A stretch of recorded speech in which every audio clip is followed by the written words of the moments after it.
जय हिंद साथियों। हमारे YouTube पर सामान्य ज्ञान के सीरीज चल रहे हैं, जिसमें आज की सीरीज है 14 नंबर वाली, जिसमें हम अभी स्टार्ट किए हैं इतिहास से संबंधित, जिसमें प्राचीन इतिहास अभी चल रहा है। तो आज का टॉपिक है गुप्त काल। जो प्रश्न इस वीडियो में है वह SSC, railway, bank, PCS, UPSC and other state एग्जामों में जो प्रश्न गुप्त काल से पूछे गए हैं वही प्रश्न हम इस वीडियो में लेकर आए हैं। तो चलिए बिना समय गवाए प्रश्नों को हम देखते हैं। उससे पहले आप एक पेन और पेपर ले लीजिए, जिससे आप यह बता सको कि आपके कितने प्रश्न सही हुए। तो चलिए प्रश्नों को देखते हैं। तो प्रश्न है आपके सामने कि गुप्त वंश का संस्थापक कौन था? घटोत्कच गुप्त, चंद्रगुप्त, श्रीगुप्त, इनमें से कोई नहीं। तो इसका सही उत्तर होगा श्रीगुप्त। गुप्त वंश का संस्थापक श्रीगुप्त था। नेक्स्ट प्रश्न हम देखते हैं। गुप्त किसके संबंध थे? मौर्यों के, कुषाणों के, सातवाहनों के, इनमें से कोई नहीं। तो इसका सही उत्तर होगा कुषाणों के। अगर आप इस वीडियो पे नए आए हो तो इस चैनल को सब्सक्राइब करके इस वीडियो को एक लाइक कर देना। हम सामान्य ज्ञान के सीरीज लेकर आ रहे हैं, जिससे में सारे सब्जेक्ट हम आपको रिवीजन कराएंगे, जिसमें आपको हर एक वीडियो में हर एक चैप्टर से 50 प्रश्न देखने को मिलने वाले हैं। तो चलिए आगे प्रश्नों को देखते हैं। गुप्त वंश के किस शासक ने सर्वप्रथम महाधिराजा की उपाधि धारण की थी? श्रीगुप्त ने, चंद्रगुप्त ने, घटोत्कच गुप्त ने, समुद्रगुप्त ने। तो इसका सही उत्तर होगा श्रीगुप्त ने। श्रीगुप्त ने गुप्त वंश का वह शासक था जो पहले महाधिराजा की उपाधि धारण किया था। नेक्स्ट प्रश्न को देखते हैं। गुप्त शासन के दौरान निम्नलिखित में से ऐसा व्यक्ति कौन था जो एक महान खगोल विज्ञान और गणितज्ञ था? भानुगुप्त, वारभट्ट, आर्यभट्ट या इनमें से कोई नहीं। तो इसका सही उत्तर होगा आर्यभट्ट। अगर आप इस वीडियो का मॉक टेस्ट के रूप में देना चाहते हैं तो हमारे Telegram channel guide with Shivam से जुड़ सकते हैं। वहां पर इस वीडियो का आपका पीडीएफ भी मिलेगा और इसको क्यूज रूप में आप दे सकते हैं। तो नेक्स्ट प्रश्न हम देखते हैं। गुप्त शासकों की सरकारी दरबारी भाषा थी? पाली, प्राकृतिक, हिंदी, संस्कृत। तो इसका सही उत्तर होगा संस्कृत। गुप्त शासकों की सरकारी जो भाषा थी वह संस्कृत थी। नेक्स्ट प्रश्न देखते हैं। इतिहास V.A. स्मिथ ने किसकी विजयों से प्रभावित होकर उसे भारत का नेपोलियन कहकर पुकारा था? जो इतिहासकार थे स्मिथ, वह किसको भारत का नेपोलियन कहते थे? तो विकल्प है आपके सामने स्कंदगुप्त को, चंद्रगुप्त को, ब्रह्मगुप्त को, समुद्रगुप्त को। तो इसका सही उत्तर है समुद्रगुप्त। इस प्रश्न को परीक्षार्थी अलग तरीके से भी परीक्षा में देखने को मिलता है। जैसे यह पूछता है कि भारत का नेपोलियन किसको कहा जाता है, तो आप इसको याद कर लीजिए, यह वेरी इंपॉर्टेंट है। यह सीजीएल जैसी परीक्षाओं में पूछी गई है, यह जीडी में भी पूछी गई है यह प्रश्न। तो इसका सही उत्तर होगा समुद्रगुप्त। तो नेक्स्ट प्रश्न हम देखते हैं। गुप्त वंश का वह राजा कौन था जिसने हुड़ों को भारत पर आक्रमण करने से रोका था? कुमारगुप्त, समुद्रगुप्त, स्कंदगुप्त, चंद्रगुप्त। तो इसका सही उत्तर होगा स्कंदगुप्त। नेक्स्ट प्रश्न हम देखते हैं। गुप्त राजवंश किस लिए प्रसिद्ध था? कला एवं स्थापत्य के लिए, साम्राज्यवाद के लिए, राजस्व एवं भूमि कर के लिए, साहित्यिक कार्यों का संरक्षण के लिए। तो इसका सही उत्तर होगा कला एवं स्थापत्य के लिए गुप्त राजवंश प्रसिद्ध थे। अगर आप कितना भी पढ़ाई कर लो और लेकिन प्रैक्टिस सेट नहीं करते हो तो आपको सफलता नहीं मिलेगी। तो हमारे इस वीडियो में प्रतिदिन हर एक चैप्टर से 50 प्रश्न लेके आए जाते हैं। वह प्रश्न किसी न किसी परीक्षा में पूछे गए होते हैं, तो आगे आने वाली परीक्षाओं में पूछे जाने की ज्यादा उम्मीद बनती है। हम अब नेक्स्ट प्रश्न देखते हैं। नेक्स्ट प्रश्न है अजंता कलाकृति किससे संबंधित है? हड़प्पा काल से, मौर्य काल से, बुद्ध काल से, गुप्त काल से। तो इसका सही उत्तर होगा गुप्त काल से। अजंता कलाकृतियां गुप्त काल से संबंधित हैं। नेक्स्ट प्रश्न है कुछ विद्वानों के अनुसार कवि कालिदास किसके राज्य कवि थे? चंद्रगुप्त मौर्य, समुद्रगुप्त, चंद्रगुप्त द्वितीय मतलब विक्रमादित्य या हर्ष। तो इसका सही उत्तर क्या होगा? तो इसका सही उत्तर होगा चंद्रगुप्त द्वितीय या विक्रमादित्य। चंद्रगुप्त द्वितीय का ही नाम था विक्रमादित्य। उन्हीं के राज्य कवि थे कालिदास। आगे हम कालिदास की कृतियों के बारे में भी जानेंगे। तो हम नेक्स्ट प्रश्न देखते हैं। नेक्स्ट प्रश्न है आपके सामने कि अजंता चित्रकारी का विषय वस्तु निम्नलिखित में से किससे संबंधित है?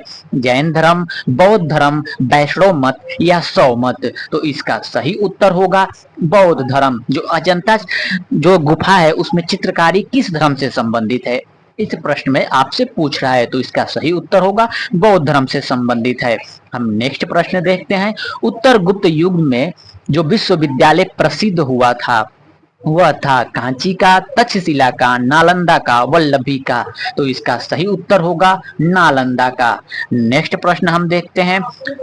केरल अभिलेख का संबंध किस शासक से है? ब्रह्मगुप्त, चंद्रगुप्त प्रथम, चंद्रगुप्त द्वितीय, भानुगुप्त? तो इसका सही उत्तर होगा भानुगुप्त। जो भानुगुप्त थे वह एरल अभिलेख से संबंध रखते हैं। नेक्स्ट प्रश्न हम देखते हैं।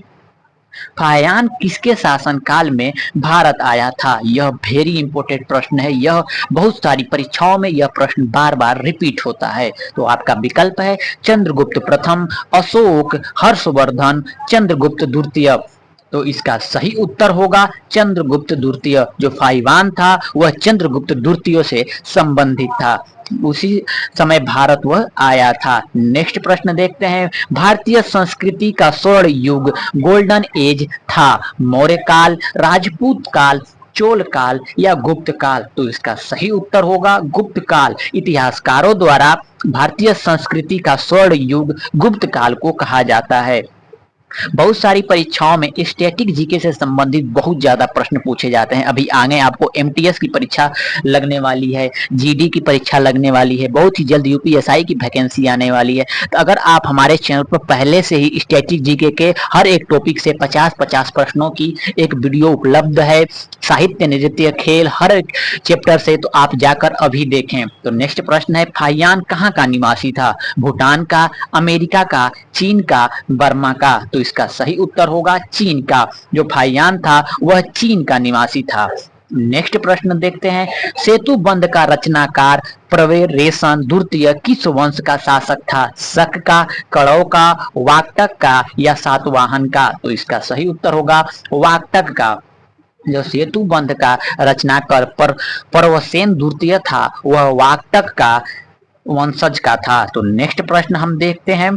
नेक्स्ट प्रश्न है। किस गुप्तकालीन शासक को कविराज कहा गया है? श्रीगुप्त को, चंद्रगुप्त द्वितीय को या समुद्रगुप्त को या स्कंदगुप्त को? तो इसका सही उत्तर होगा समुद्रगुप्त को। जो किसी गुप्तकालीन शासक को कविराज समुद्रगुप्त को कहा गया है। जो चंद्रगुप्त द्वितीय हैं इन्हें ही हम विक्रमादित्य के नाम से भी संबोधित करते हैं। तो नेक्स्ट प्रश्न हम देखते हैं। स्कंदगुप्त को किस स्तंभ लेख में सक्रोपम कहा गया है? कहोम स्तंभ लेख, जूनागढ़ अभिलेख, प्रयाग प्रशस्ति या मंदसौरी लेख? तो इसका सही उत्तर होगा कहोम स्तंभ लेख। जो स्कंदगुप्त का स्तंभ है उसमें स्क्रोपम कहा गया है, जो कहोम का स्तंभ लेख है उसी में कहा गया है। तो हम नेक्स्ट प्रश्न देखते हैं। श्रीलंका के राजा मेघवर्मन ने किस स्थान पर भगवान बुद्ध का मंदिर बनवाने के लिए समुद्रगुप्त से अनुमति मांगी थी? प्रयाग, बोध गया, कुशीनगर, अमरावती? तो इसका सही उत्तर होगा बोध गया। हम नेक्स्ट प्रश्न अब देखते हैं। मंदिर निर्माण कला का जन्म सर्वप्रथम कहाँ हुआ था? मौर्य काल में, गुप्त काल में, कुषाण काल में, संध्योय काल में? तो इसका सही उत्तर होगा गुप्त काल में। मंदिर निर्माण का कला का सर्वप्रथम, आज आप अपने आसपास मंदिर देखते होंगे, तो इसका निर्माण का सर्वप्रथम कब हुआ था, कब से मंदिर बनना शुरू हो गई थी?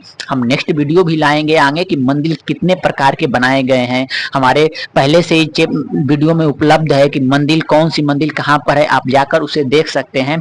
तो इसका सही उत्तर था गुप्त काल। नेक्स्ट प्रश्न देखते हैं। चंद्रगुप्त द्वितीय ने अर्थात विक्रमादित्य की उपाधि कब धारण की थी? शकों का उन्मूलन करने के बाद, गुप्त सिंहासन पर बैठने के बाद, चांदी के सिक्के जारी करने पर या उपयुक्त में से सभी? तो इसका सही उत्तर होगा शकों का उन्मूलन करने के बाद। फिर से एक बार आपसे हम बोल रहे हैं, अगर आप इस वीडियो का मॉक टेस्ट के रूप में टेस्ट देना चाहते हैं तो हमारे Telegram channel guide with Shivam से जुड़िए। वहां पर इस वीडियो का आपको पीडीएफ और क्यूज भी मिलेगा। तो हम नेक्स्ट प्रश्न देखते हैं, गुप्त काल के सर्वाधिक लोकप्रिय देवता कौन थे? शिव थे, विष्णु थे, बुध थे, सूर्य थे? तो इसका सही उत्तर होगा विष्णु थे। जो गुप्त काल के सर्वाधिक लोकप्रिय देवता, गुप्त काल में किस देवता की सर्वाधिक पूजा की जाती थी? वह विष्णु भगवान की सबसे ज्यादा पूजा की जाती थी। हम नेक्स्ट प्रश्न पे देखते हैं, चंद्रगुप्त द्वितीय ने अपनी किस विजय की खुशी में चांदी के विशेष सिक्के जारी किए थे? बाल्हिक प्रदेश को जीतने के बाद, हुड़ों को परास्त करने के बाद, शकों को पराजित करने के बाद, इनमें से कोई नहीं। तो इसका सही उत्तर होगा शकों को पराजित करने के बाद चंद्रगुप्त द्वितीय ने अपनी विजय की खुशी मनाने के लिए चांदी के विशेष सिक्के जारी किए थे। हम अब नेक्स्ट प्रश्नों पर देखते हैं, मेहरौली दिल्ली स्थित लौह स्तंभ का निर्माण किस सदी में हुआ था? चतुर्थ सदी में, सप्तम सदी में, तृतीय सदी में, द्वितीय सदी में? तो इसका सही उत्तर होगा चतुर्थ सदी में। मेहरौली का जो दिल्ली स्तंभ है, लौह स्तंभ, आप अगर दिल्ली गए होगे या दिल्ली के रहने वाले हो तो आपने लौह स्तंभ को एक बार जरूर देखा होगा। अगर नहीं देखे हैं तो कभी दिल्ली जाएं तो जरूर देखें। तो वह चतुर्थ सदी में बनवाया गया था। तो हम नेक्स्ट प्रश्न देखते हैं, फाइवान और हेनसांग ने किसके राज्यों को देखा है?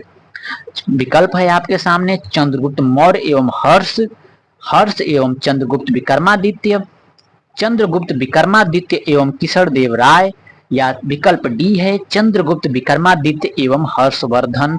तो इसका सही उत्तर होगा चंद्रगुप्त विक्रमादित्य हर्षवर्धन। तो हम अब नेक्स्ट प्रश्नों को देखते हैं। नेक्स्ट प्रश्न है, धन्वंतरी थे। धन्वंतरी का नाम आपने जरूर सुना होगा, यह प्रश्न बार बार हर एक परीक्षाओं में रिपीट होकर पूछता है। तो धन्वंतरी कौन थे इस में हम देखते हैं। तो विकल्प है चंद्रगुप्त मौर्य के विख्यात जनरल थे, विकल्प बी है चंद्रगुप्त विक्रमादित्य के राज दरबार के नवरत्न थे में से एक जो एक प्रसिद्ध चिकित्सक थे, विकल्प सी है हर्ष के समय के लिए एक प्रसिद्ध नाटककार थे, विकल्प डी है अशोक के राज दरबार में संगीतज्ञ थे। तो इसका सही उत्तर होगा चंद्रगुप्त विक्रमादित्य के राज दरबार के नवरत्न में से एक जो कि प्रसिद्ध चिकित्सक थे। इसका विकल्प भी सही होगा। नेक्स्ट प्रश्न हम देखते हैं, गुप्तकालीन शासन प्रणाली किस प्रकार की थी? राजतंत्रात्मक थी, लोकतंत्रात्मक थी, गणतंत्रात्मक थी, या इनमें से कोई नहीं? तो इसका सही उत्तर होगा राजतंत्रात्मक थी।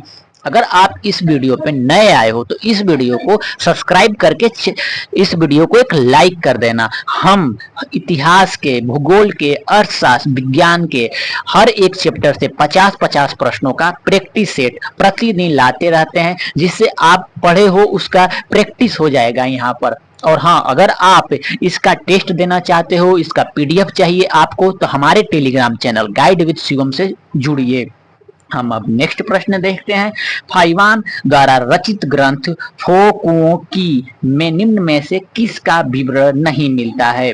बौद्ध धर्म के सिद्धांतों का, बौद्ध राजाओं का, गौतम बुद्ध के उपदेशों का, बौद्ध मंदिरों, स्तूपों एवं विहारों का? तो इसका सही उत्तर होगा बौद्ध धर्म के सिद्धांतों का। नेक्स्ट प्रश्न हम देखते हैं, गुप्त स्थापत्य कला का सर्वोत्कृष्ट मंदिर निम्न में से कौन है? भीतर गांव का मंदिर, देवगढ़ का दशावतार मंदिर, भूमरा का शिव मंदिर, तिगवा का विष्णु मंदिर? तो इसका सही उत्तर होगा देवगढ़ का दशावतार मंदिर। अब हम नेक्स्ट प्रश्न देखते हैं, अजंता की गुफाओं में किन गुफाओं का निर्माण गुप्त काल में हुआ था? आपके सामने विकल्प है 14, 15, 16, विकल्प बी है 2, 3 एवं 4, विकल्प सी है 16, 17 और 19, विकल्प डी है सभी गुफाओं का। तो इसका सही उत्तर होगा 16, 17, 19 गुफाओं का निर्माण गुप्त काल में हुआ था। अब आपके लिए एक होमवर्क प्रश्न है कि गुप्त जो अजंता की गुफाएं हैं उसमें कितनी गुफाएं हैं? आप उसका उत्तर इस वीडियो के कमेंट में लिखेंगे, वो भी विस्तृत रूप से। हम अब नेक्स्ट प्रश्न देखते हैं, अमरकोश के लेखक अमर सिंह किस शासक के दरबार में जुड़े थे? समुद्रगुप्त, चंद्रगुप्त प्रथम, स्कंदगुप्त, चंद्रगुप्त द्वितीय। तो इसका सही उत्तर होगा चंद्रगुप्त द्वितीय। अब हम नेक्स्ट प्रश्न देखते हैं। गुप्त संवत 1319 से 1320 को प्रारंभ करने का श्रेय किसे दिया जाता है? मतलब गुप्त संवत किसने प्रारंभ किया था? चंद्रगुप्त प्रथम, चंद्रगुप्त द्वितीय, समुद्रगुप्त, स्कंदगुप्त। अगर आपको डाउट लग रहा हो कि चंद्रगुप्त प्रथम, चंद्रगुप्त द्वितीय क्या होता है, तो आपको हम बता दें, अगर कहीं पर भी अगर आप इतिहास पढ़ रहे हो और चंद्रगुप्त द्वितीय अगर आपके सामने दिख रहा है, तो आप वहां पे ये समझो कि यह विक्रमादित्य के बारे में बात हो रही है। तो हम इसका सही उत्तर होगा चंद्रगुप्त प्रथम। चंद्रगुप्त प्रथम ने गुप्त संवत का प्रारंभ किया था। अब हम नेक्स्ट प्रश्न देखते हैं। चंद्रगुप्त प्रथम ने गुप्त संवत का प्रारंभ किस उपलक्ष्य में किया था? अपने राज्यरोहण के स्मारक के रूप में, शकों के उन्मूलन के उपलक्ष्य में, हुड़ों को परास्त करने की उपलक्ष्य में, इनमें से कोई नहीं। तो इसका सही उत्तर होगा अपने राज्यरोहण के स्मारक के रूप में चंद्रगुप्त प्रथम ने शक संवत को प्रारंभ किया था। तो नेक्स्ट प्रश्न है, प्रयाग प्रशस्ति अभिलेख का लेखक हरिशेर किस शासक का दरबारी कवि था? समुद्रगुप्त, अशोक, कनिष्क, चंद्रगुप्त। तो इसका सही उत्तर होगा समुद्रगुप्त। हम नेक्स्ट प्रश्न देखते हैं। गुप्त काल को प्राचीन भारत का क्लासिकल युग क्यों कहा जाता है? व्यापार में अभूतपूर्व प्रगति के कारण, कला व साहित्य के क्षेत्र को अपने चरमोत्कर्ष पर पहुंचाने के कारण, प्रचुर मात्रा में स्वर्ण सिक्के चलाए जाने के कारण, उपयुक्त सभी के कारण। तो इसका सही उत्तर होगा कला व साहित्य के क्षेत्र के अपने चरमोत्कर्ष पर पहुंचाने के कारण। नेक्स्ट प्रश्न हम देखते हैं। सारनाथ के धमेक स्तूप का निर्माण किस काल में हुआ था? मौर्य काल में, कुषाण काल में, शुंग काल में, गुप्त काल में। तो इसका सही उत्तर होगा गुप्त काल में। नेक्स्ट प्रश्न हम देखते हैं। गुप्त काल की सोने की मुद्रा को कहा जाता था? दिनार, कास्परण, निशक, काकिनी। तो इसका सही उत्तर होगा दिनार। आज हम पैसे रुपया कहते हैं, जो भी आप सामान खरीदने बेचने में उपयोग करते हो उसे हम पैसा पहले जमाने में कहा करते थे, कुछ 10 से 15 साल पहले, उससे भी पीछे ले लीजिए 20 से 25 साल पहले। अब रुपया हम कहते हैं, कहीं पे डॉलर, कहीं पे दिनार कहा जाता है। तो जो गुप्त काल था उसमें सोने की मुद्रा को क्या कहा जाता था? तो दिनार कहा जाता था। तो हम नेक्स्ट प्रश्न देखते हैं। कुंभर संभव महाकाव्य किस कवि ने लिखा है? बाणभट्ट, चंद्रबरदाई, हरिशेर, कालिदास। तो इसका सही उत्तर होगा कालिदास। आगे हम प्रश्नों में देखेंगे कालिदास की कौन सी कृतियां हैं, तो देखते रहिए। आगे चलते हैं। अब हम नालंदा विश्वविद्यालय की स्थापना का युग है? मौर्य, कुषाण, गुप्त, पाल। तो इसका सही उत्तर होगा गुप्त काल। नालंदा विश्वविद्यालय जब स्थापित हुआ था उस समय गुप्त काल चल रहा था। अगर आप मौर्य काल के वीडियो नहीं देखे हैं, चंद्रगुप्त मौर्य के बारे में, अशोक के बारे में नहीं जानते हैं, तो हमारी पुरानी वीडियो देख सकते हैं। वहां पर मौर्य काल से आपको 50 प्रश्नों का रिवीजन किया जाएगा, जो कि हर एक परीक्षाओं में पूछा गया एक प्रश्न है। तो अब हम नेक्स्ट प्रश्नों को देखते हैं। गुप्त युग में भू राजस्व की दर थी? उपज का चौथा भाग, उपज का छठा भाग, उपज का आठवां भाग, उपज का आधा भाग। तो इसका सही उत्तर होगा उपज का छठवां भाग। पहले क्या हुआ करता था, किसान खेती कर रहा है तो उस पर राजा टैक्स लगाया करता था। आज के समय में उसे हम टैक्स कहते हैं, लेकिन उस समय भू राजस्व की दर थी, मतलब लोग कर लिया करते थे। राजा कहाँ से पैसा पाएगा, तो कर लिया करता था। तो वह जो भू राजस्व की जो दर थी गुप्त काल में, तो जो आप उगाओगे उसका छठा हिस्सा देना था राजा को। नेक्स्ट प्रश्न हम देखते हैं।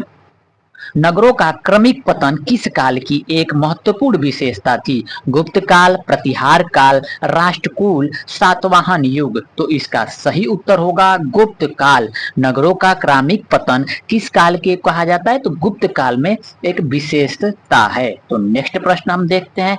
किस वंश के शासकों ने मंदिरों एवं ब्राह्मणों को सबसे अधिक ग्राम अनुदान में दिया था? यह प्रश्न बार बार रिपीट हुआ है, तो इसका विकल्प है गुप्त वंश, पाल वंश, राष्ट्रकूट वंश या प्रतिहार वंश। तो इसका सही उत्तर होगा गुप्त वंश। नेक्स्ट प्रश्न हम देखते हैं। दिल्ली के महरौली के कुवैत उल इस्लाम मस्जिद के प्रांगण में स्थित प्रसिद्ध लौह स्तंभ किसकी स्मृति में बनाई गई है? तो इसका विकल्प है आपके सामने अशोक, चंद्र, हर्ष या अनंगपाल। तो इसका सही उत्तर होगा चंद्र। जो दिल्ली का महारौली का जो मस्जिद के प्रांगण में बनाया है लौह स्तंभ, वह चंद्र के स्मृति में बनाया गया है। नेक्स्ट प्रश्न देखते हैं, कालिदास द्वारा रचित मालवी कांगनी मित्र नाटक का नायक था पुष्यमित्र शुंग, गौतमी पुत्र सातकर्णी या अग्निय मित्र या चंद्रगुप्त द्वितीय। तो इसका सही उत्तर होगा अग्निय मित्र। आज के लेखक कलाकार जो भी हैं, जिसको किसी के बारे में देखकर ही कोई कविता बनाते हैं, तो पहले के जमाने में जो कवि थे वह किसी राजा के बारे में लिखा करते थे किताबें। अगर पहले जमाने की आप किताबों को पढ़ोगे देखोगे तो वहां पे राजाओं के बारे में विवरण होगा। कुछ राजाएं अपने देते थे प्रशंसा करने के लिए पैसा, इसलिए जो कवि हुआ करते थे वह राजाओं की प्रशंसा करके अपनी किताब लिखा करते थे और उसी से राजा खुश होकर उन्हें पैसा रुपया दिया करते थे, धन दौलत दिया करते थे, इज्जत सम्मान उनको दिया करते थे। इसलिए जो पुराने के कवि हैं वह किसी न किसी राजा के बारे में बहुत सारी कहानियां लिखते रहते थे। तो अब हम नेक्स्ट प्रश्न देखते हैं, समुद्रगुप्त की सैनिक उपलब्धियों का वर्णन किस अभिलेख में उपलब्ध है? एरड़ के, गया के, नालंदा के, प्रयाग के। तो इसका सही उत्तर होगा प्रयाग के। अब हम नेक्स्ट प्रश्न देखते हैं, निम्न में से किस काल में स्त्रियों की पुरुषों से बराबरी थी? गुप्त काल में, मौर्य काल में, चोल काल में, इनमें से किसी भी में भी नहीं। तो इसका सही उत्तर होगा गुप्त काल में। आज हम स्त्रियों को थोड़ा सा अपने आप से नीचे समझते हैं। हर एक काल में, हर एक साम्राज्य में स्त्रियों को नीचा समझा जाता था पुरुषों के अपेक्षा। आज भी समझा जाता है, हर जगह स्त्रियों को नहीं बराबर समझा गया है। धीरे धीरे सरकार इसके ऊपर बहुत सारी ले आ रही हैं व्यवस्थाएं जिससे कि स्त्री और पुरुष समान हो जाए। लेकिन गुप्त काल एक ऐसा काल था जो स्त्री और पुरुष को समान हर एक जगह उपाधि दिया करता था। तो हम नेक्स्ट प्रश्न देखते हैं, कौन सा राजवंश हुड़ों के आक्रमण से अत्यंत विचलित हुआ था? मौर्य, कुषाण, गुप्त, शुंग। तो इसका सही उत्तर होगा गुप्त काल। गुप्त काल जो हुड़ों का आक्रमण के अत्यंत विचलित हुआ था। नेक्स्ट प्रश्न हम देखते हैं, निम्नलिखित में से कौन सा नाटक कालिदास ने नहीं लिखा था? इसका विकल्प है मालविकाग्निमित्र, अभिनय शकुंतलम, विक्रमोत्तरम या जानकी हरण। तो इसका सही उत्तर होगा जानकी हरण। यहाँ पर आपके लिए एक छोटा सा ट्रिक बता रहे हैं, अगर किसी भी कहानी के अंत में आपको म देखने को मिल जाए तो आप समझ लेना कि यह कालिदास की है। अधिकतर कालिदास की कहानियों में अंत में म दिखता है। तो हम नेक्स्ट प्रश्न देखते हैं और इस वीडियो का अंतिम प्रश्न, यहाँ से आपका गुप्त साम्राज्य खत्म हो जाएगा।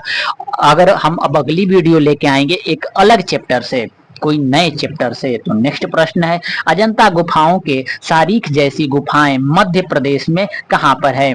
बागधार में, उदयगिरी विदिशा या मांडू या कहीं नहीं। तो इसका सही उत्तर होगा बागधार। जो अजंता गुफाओं के सरीख जैसी गुफाएं मध्य प्रदेश के बागधार में स्थित हैं। अब आपके लिए एक है होमवर्क प्रश्न जिसका उत्तर आपको इस वीडियो के कमेंट बॉक्स में लिखना है। तो पहले इस प्रश्न को हम देख लेते हैं, अर्थशास्त्र के लेखक कौन है? चंद्रगुप्त मौर्य, चाणक्य, अशोक या महावीर स्वामी। अगर आप हमारे पिछला वीडियो मौर्य साम्राज्य को विस्तृत रूप से देखे होंगे तो इस प्रश्न का उत्तर आप जरूर देंगे। देखते हैं कौन इस प्रश्नों का उत्तर देता है और आपके कितने प्रश्न सही हुए 50 प्रश्नों में से, यह भी आप विकल्प में जरूर बताएं। अगर आप इस वीडियो पे नए आए हैं तो इस चैनल को सब्सक्राइब करें, वीडियो को जरूर लाइक करें और अपने पढ़ने वाले दोस्तों के लिए जरूर शेयर करें जिससे वह भी पढ़कर आगे नौकरी पा सकें और आपके साथ चल सकें।